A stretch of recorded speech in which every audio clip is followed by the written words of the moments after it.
بنی اسرائیل آیت 15۔ اعوذ باللہ من الشیطان الرجیم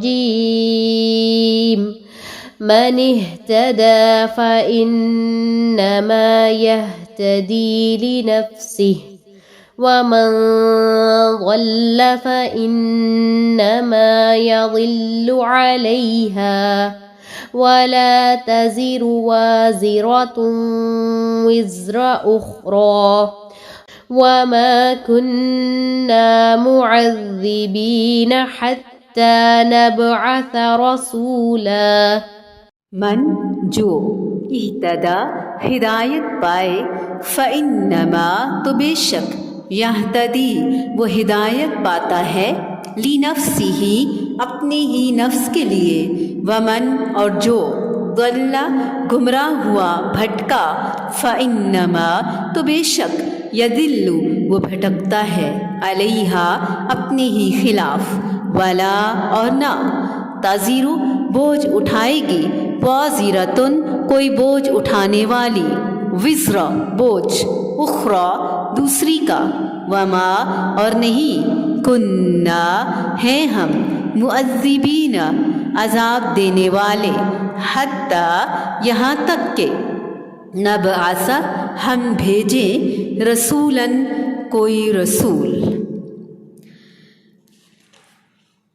جو راہ راست حاصل کر لے وہ خود اپنے ہی بھلے کے لیے راہ یافتہ ہوتا ہے، اور جو بھٹک جائے اس کا بوجھ اسی کے اوپر ہے۔ کوئی بوجھ والا کسی اور کا بوجھ اپنے اوپر نہ لا دے گا، اور ہماری سنت نہیں کہ رسول بھیجنے سے پہلے ہی عذاب کرنے لگے۔ گمراہ جو ہو گئے، گمراہ کرنے والے بھی ہوں گے، انہیں اپنی گمراہی کے بوجھ کے ساتھ ساتھ ان کے گناہوں کا بار اور بوجھ بھی اٹھانا پڑے گا جو ان کی کوششوں سے گمراہ ہوئے ہیں، جیسا کہ قرآن کے کئی ایک مقامات پر اور احادیث سے بھی یہ بات واضح ہے۔ دراصل ان کے اپنے ہی گناہوں کا بار ہوگا جو دوسروں کو گمراہ کر کے انہوں نے کمایا ہوگا۔ بعض مفسرین نے اس سے صرف دنیاوی عذاب مراد لیا، لیکن یعنی آخرت کے عذاب سے مستثنا نہیں ہوں گے وہ۔ قرآن کریم کے دوسرے مقامات سے واضح ہے کہ اللہ تعالیٰ لوگوں سے پوچھے گا کہ کیا تمہارے پاس میرے رسول نہیں آئے تھے، جس پر وہ اس بات میں جواب دیں گے جس سے یہ معلوم ہوتا ہے کہ رسول اور کتابیں نازل ہوئی، رسول آئے، لیکن کسی کو عذاب نہیں دیا جائے گا جب تک کہ اس کا فیصلہ نہ ہو جائے، کسی قوم یا کسی فرد تک اس کا پیغام نہ پہنچا دیا جائے۔ قیامت والے دن وہ خود ہی فرمائے گا، وہاں یقیناً کسی کے ساتھ ظلم نہیں ہوگا۔ اسی طرح بہرا، پاگل یا عقل سے عاری اور خالی، یا زمانہ فترت یعنی دو نبیوں کے درمیانی زمانے میں فوت ہونے والے لوگوں کا مسئلہ ہے ان کے بارے میں کہ ان کی پوچھ ہوگی یا نہیں۔ بعض روایات میں آتا ہے کہ قیامت والے دن اللہ تعالیٰ ان کی طرف فرشتے بھیجے گا اور وہ انہیں کہے گا کہ جہنم میں داخل ہو جاؤ۔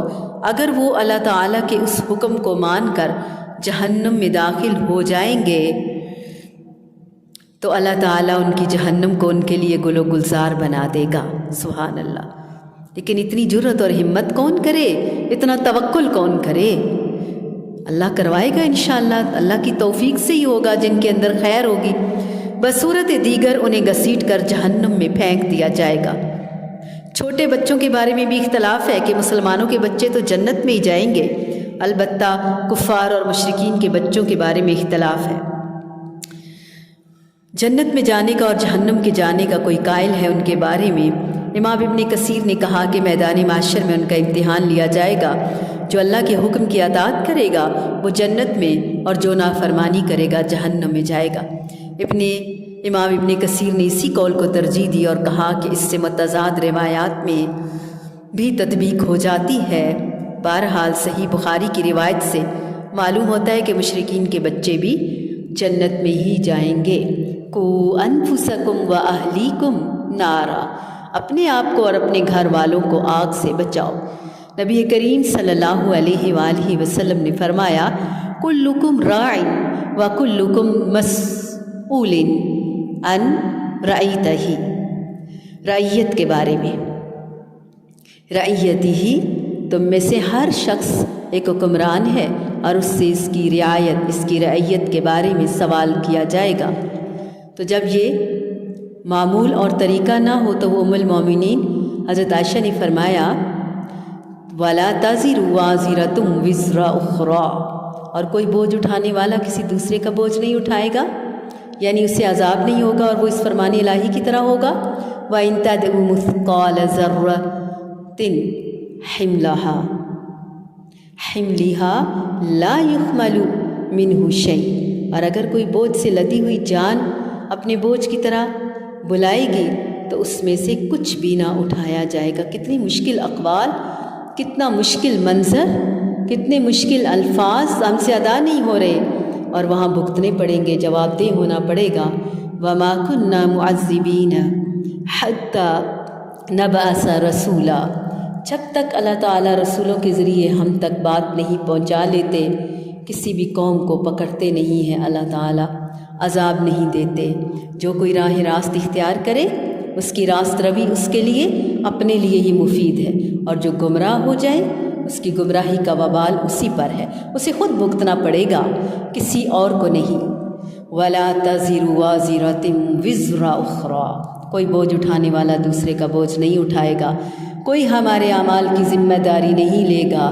دنیا میں تو ذرا سا کوئی معاملہ خراب ہوتا ہے ہمیں کوئی نہ کوئی مل ہی جاتا ہے، شکایت کرنے لگ جاتے ہیں، کسی نہ کسی پر الزام دھرتے ہیں، کچھ نہ کچھ کہہ سن کے اپنا بوجھ ہلکا کرنے کی کوشش کرتے ہیں، اپنے کچھ گناہوں کا ذمہ دار ہم ماں باپ کو ٹھہراتے ہیں، کچھ کا اسکول سسٹم، ٹیچرز، ماحول، عالمی سازشیں، یہ سارے ہمارے دشمن ہیں، ان کی وجہ سے اس لیے یہ ہو گیا وہ ہو گیا، ہم مصائب میں گھر گئے، ہم سے غلط کام ہو گئے، ہم بڑے مجبور لوگ ہیں۔ حالانکہ سب سے زیادہ انسان خود ذمہ دار ہے اپنے تمام تر اعمال کا، دنیا میں بھی اور آخرت میں بھی۔ آپ دیکھیں کسی مجرم کو جب بھی پکڑا جائے وہ فوراً کیا کرنے لگتا ہے، فلاں نے ایسا کیا، فلاں وجہ ہوگی، یہ ہوگا، وہ اس وجہ سے میں نے کیا تھا، فوراً دوسروں پہ الزام دھرتا ہے۔ دنیا میں تو آپ سچا جھوٹا الزام لگا لیں گے جس کو چاہیں گے، قیامت میں ایسا نہیں کر سکیں گے، اپنے بوجھ خود ہی اٹھانے پڑیں گے۔ وَمَا كُنَّا مُعَذِّبِينَ حَتَّى نَبْعَثَ رَسُولًا، اور ہم عذاب دینے والے نہیں ہیں جب تک کہ لوگوں کو حق اور باطل کا فرق سمجھانے کے لیے ایک پیغمبر نہ بھیج دیں، یعنی جو لوگوں کو حق اور باطل کا فرق بتائے۔ من اهتدى فإنما يهتدي لنفسه ومن ضل فإنما يضل عليها ولا تزر وازرة وزر أخرى وما كنا معذبين حتى نبعث رسولا۔